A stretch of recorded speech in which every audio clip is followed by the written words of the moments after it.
She was called the next Steve Jobs. She appeared on the covers of Forbes, Fortune, and Time magazine.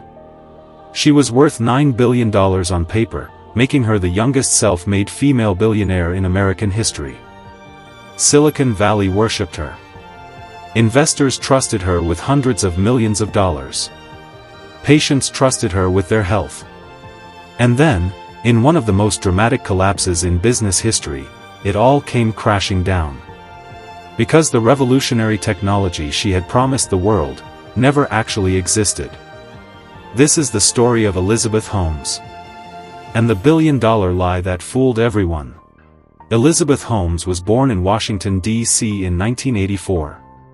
From a young age she was obsessed with becoming successful. She enrolled at Stanford University to study chemical engineering, but dropped out at 19 years old to pursue her dream. Her idea was simple but revolutionary. She wanted to create a device that could run hundreds of medical tests from just a single drop of blood. No needles. No laboratories. Just one tiny drop, and results in minutes. She called her company Theranos, a combination of the words therapy and diagnosis. And she told the world she had already built it. But there was a devastating problem. The technology didn't work. The device Holmes had promised, the Edison machine, could not actually perform the tests she claimed. Internally, Theranos employees knew the results were wildly inaccurate. Blood samples were secretly being sent to conventional laboratory machines, the exact technology Holmes claimed to have replaced. Patients were receiving false medical results. Some were falsely told they had HIV. Others received cancer scares that were completely inaccurate. Meanwhile, Holmes continued raising hundreds of millions from investors, showing them fake demonstrations and forged documents.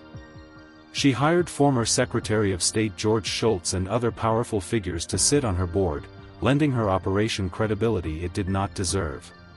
The first crack came in 2015 when Wall Street Journal reporter John Carreyrou published an investigation questioning Theranos technology. Holmes went on television and called it factually wrong. But Carreyrou kept digging. Whistleblowers inside the company, including Tyler Shultz, the grandson of board member George Shultz, came forward with devastating evidence. The Centers for Medicare and Medicaid Services investigated the Theranos laboratory and found it posed immediate jeopardy to patient safety. In 2018, the Securities and Exchange Commission charged Holmes with massive fraud. Then the Department of Justice followed with criminal charges. The $9 billion company collapsed almost overnight. Its valuation dropped to zero. Elizabeth Holmes went on trial in 2021 in one of the most watched criminal cases in Silicon Valley history. She took the stand in her own defense, speaking in an unnaturally deep voice that many observers noted seemed rehearsed 96656 and deliberate. She claimed she genuinely believed in her technology. She blamed her former boyfriend and business partner Ramesh Balwani for the fraud. The jury deliberated for 7 days. In January 2022, Elizabeth Holmes was found guilty on 4 counts of fraud and conspiracy. In November 2022 she was sentenced to 11 years and 3 months in federal prison. She reported to prison in May 2023. From a $9 billion valuation, to a federal prison cell.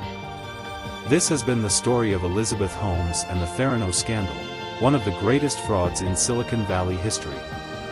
Here at the Verdict Vault we uncover the cases where money, crime and justice collide.